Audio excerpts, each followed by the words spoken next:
Thursday, Plus Sports and Plus TV Africa. I'm sure you're wondering why I have a smile on my face. I will. But it's just what the job expects. I don't have a smiling face in my heart right now. Mukail. Now, there was this coach of the under-19. His name is Paul Hamilton. He used to coach the under-19 team. He went sick.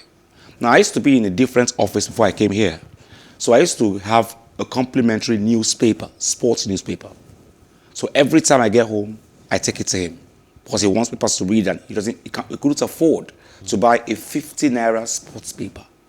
So he waits for me to come from home, and the days the papers don't come, he's sad, like, what will I read now today and everything. He was the coach of the under-19 national team. Then he fell sick. First of all, his left leg was taken out because he had diabetes. And then after a while, the second leg began to pain him too much. They took that out too. Paul Hamilton died legless. And his wife was a Ghanaian. She consistently went to Abuja.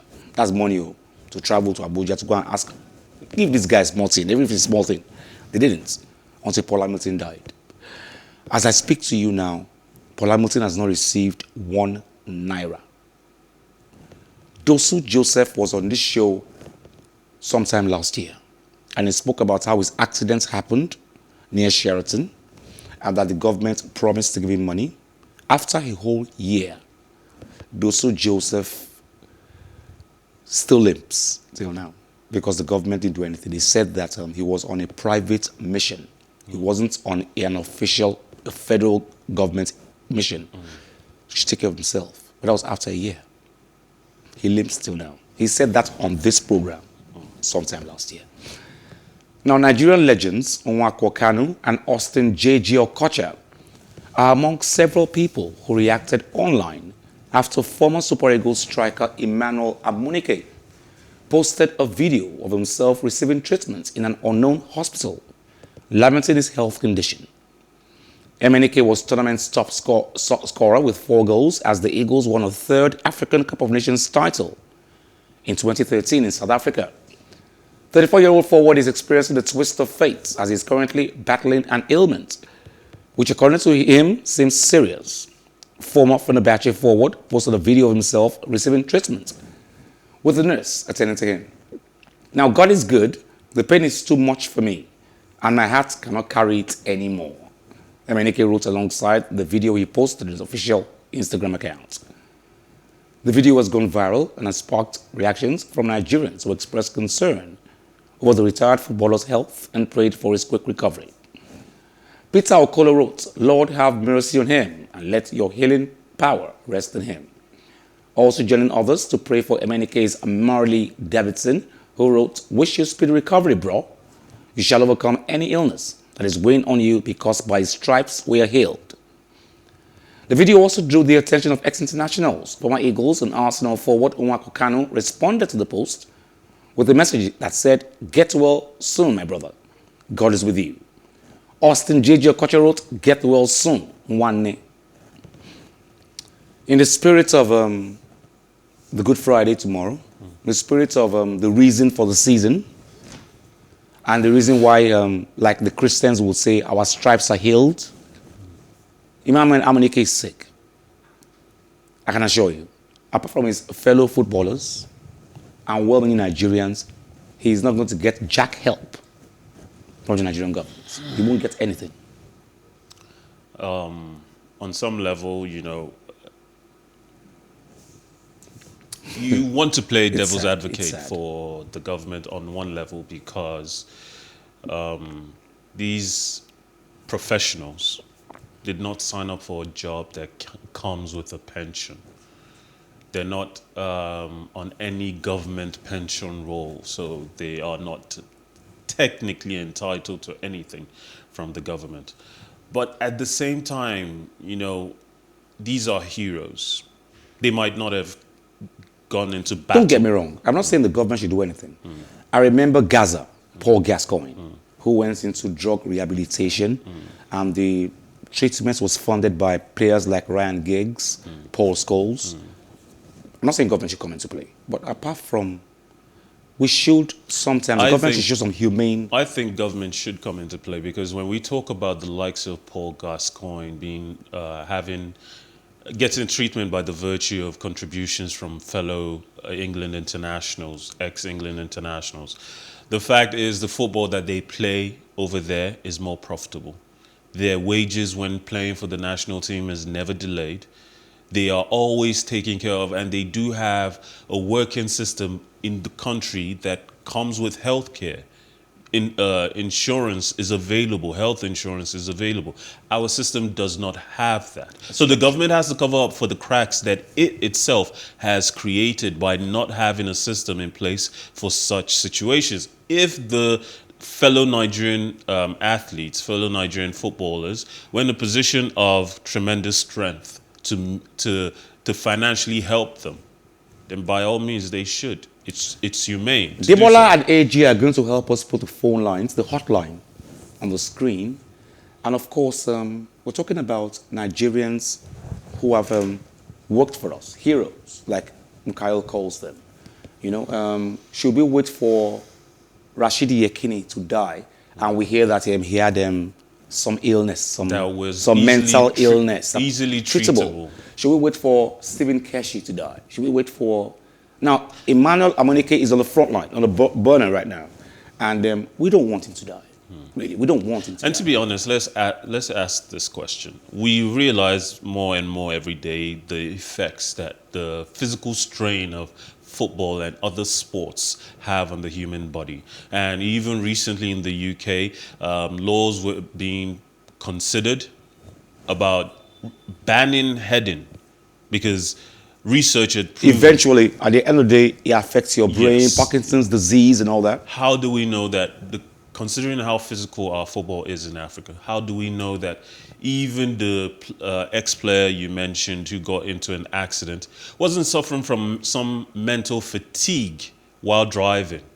And that was the ultimate reason for why he got into that accident.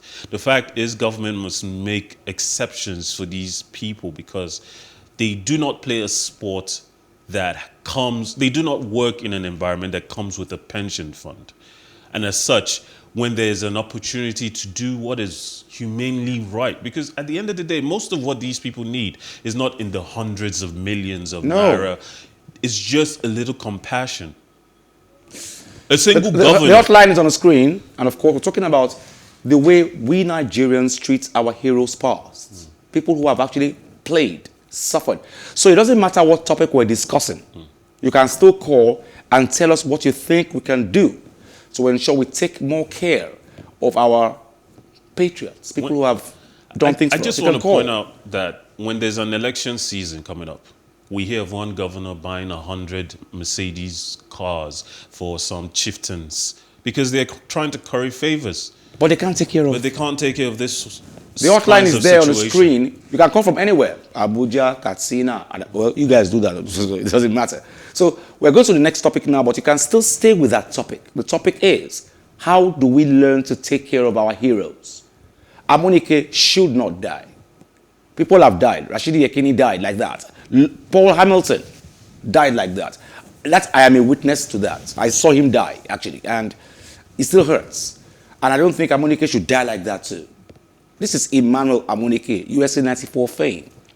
What should we do to ensure our athletes, not only Amunike now, future athletes, don't die like this? He's really sick. And he says, my heart can't take it anymore. There's too much pain. That's sad to note. Amunike says, there's too much pain in me. My heart can't take it anymore. He wants to give up. We hear of we shouldn't let that happen, really. We hear of athletes nowadays coming out and vocalizing the depressions that they have.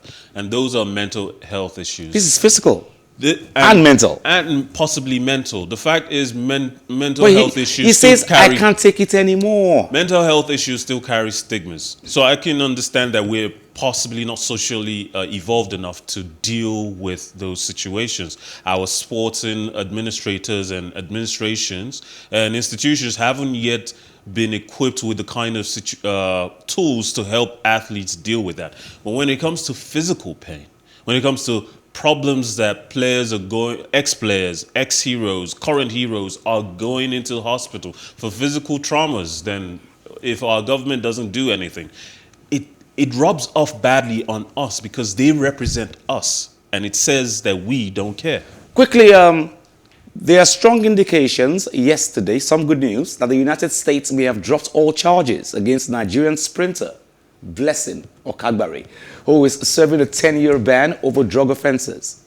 Now, Okagbare was provisionally suspended for testing positive for human growth hormone in July 2021, just hours before 100-meter semi-finals at Tokyo Olympics. Now, quickly, Bukayo, I understand when our athletes say things like, when I interviewed one some years ago, when she said, actually, I had a cough. I used a cough mixture. I didn't know codeine was a banned substance. And I was like, I almost asked her and said, how can you not know codeine is a banned substance? Even I know codeine is a banned substance.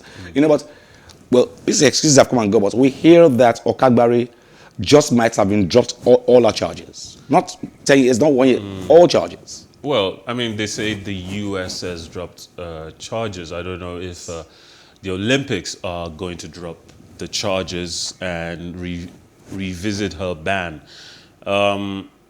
You know, there's always, obviously, there are always those who will make excuses that do not make sense to us.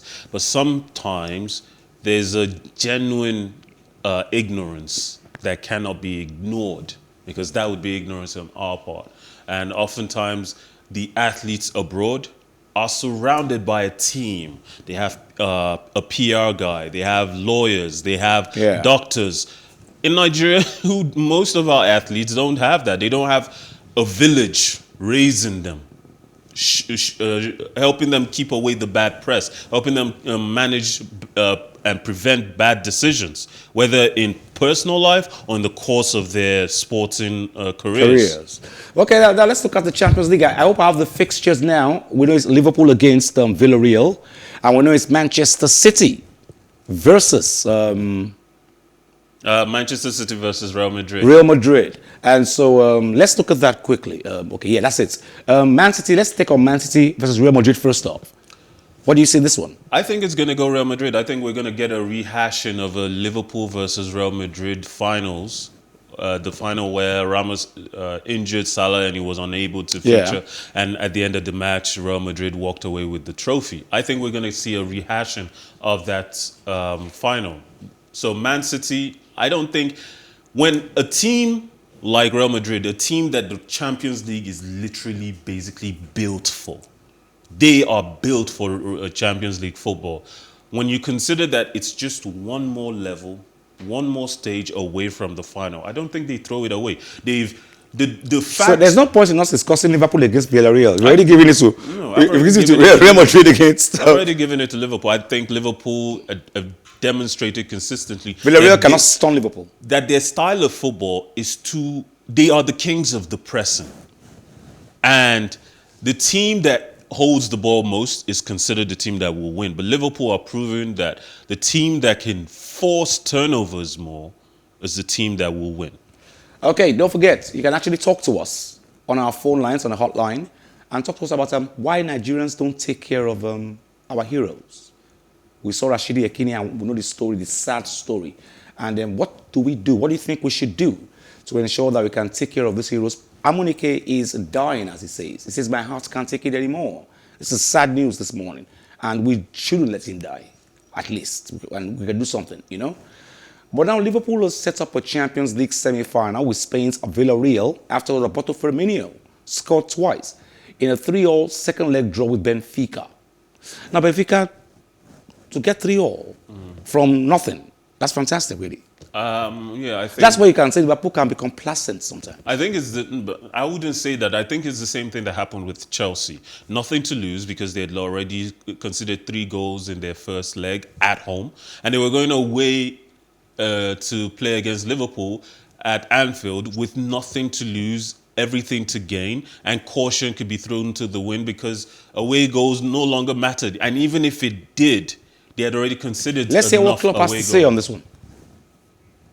Hello. Hello, Olika, I can hear you. Welcome on the show from Kwara State. Yeah, I just want to make a contribution towards what you just asked to now. I want to direct my question to our federal government in Nigeria. I think I observe university society in developed countries like Europe, Israel, and other countries. Depends on what government does to you today, and that's what our players do for you tomorrow. And like you see now, all the players, home base, and even though local player, they want to play for Nigeria, they want to represent their country. But I don't know why. I don't know why. If they have an issue, nobody to take out for them. Because I was in school, but which is the king, which is living in Iran, is now under party of the king. So I saw him the day respectful. The man was in fact. I really pity this country as well because he has. Thank you, Olamileko. I can't hear you too well. I think it's too near the TV set. But of course, the call line is still on the screen, and you can talk to us. Let's talk about how we can take it. The last caller, Olamileko, said about Kwara State said Lashidi Ekini's case should have been taken up by the government, and then he was actually killed, murdered, or whatever. And Amunike's case should not be just. He's not talking about money now. He's talking about at least showing some humane nature to these people. It doesn't matter what administration is in power. It's upsetting when promises are made and they're not kept. They made in the heat of the moment, and all it would take is a signature to assign money somewhere. And then they wait a whole year later to tell one ex-player that you weren't featuring, you weren't on official business. Let's slow down a little. I've got Bola from Ijoko. Bola, welcome on the show.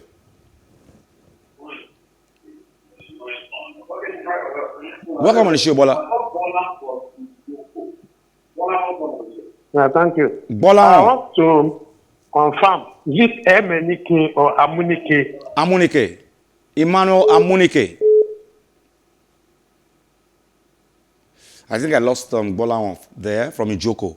Ijoko is the Lagos, so it's fine. But it's asking, is it Emenike or Amunike? It's actually Emmanuel Amunike, not Emenike. Okay? Let's get that clear. So you can actually call us and talk to us what you think. Now, Villareal forward Arnaud Danjuma turned down lots of clubs throughout Europe in favor of signing for the Yellow Submarines. They're playing against Liverpool. The Dutch international thinks that anything is possible at El Madrigal and that his team have grown as a group despite their stuttering La Liga form. The Europa League winners have just qualified for the semi-finals of the Champions League for the first time in 16 years, beating Bayern Munich. Well, that's one Villareal player, a Yellow Submarine, who believes they can make it happen. Actually get to the finals. Well, and they are Europa Champions League finalists, beating Manchester United. Without the belief that they can make it happen, they wouldn't have beaten Bayern Munich, wouldn't have beaten Juventus. So all good luck to them. I don't know if they can. I don't believe they will. But, you know, believing is free. Thank you, Mikhail.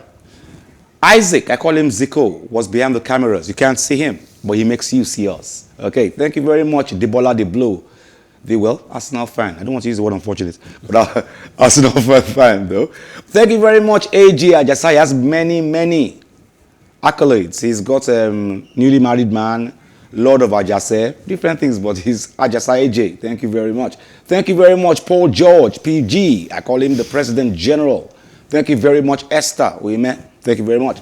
You had my back all the way as usual. And downstairs, the powerhouse, Dayo, D1, we all call him here. He's always got your back. Join us same time tomorrow, Plus Sports and Plus TV Africa. I'm leaving you with basketball. The Minnesota Timberwolves, who rallied late and overcame a tough evening for Carl Anthony to beat the Los Angeles Clippers. My name is Wally Scott. Like I always advise you at the end of every show, if not for anything, at least for your heart.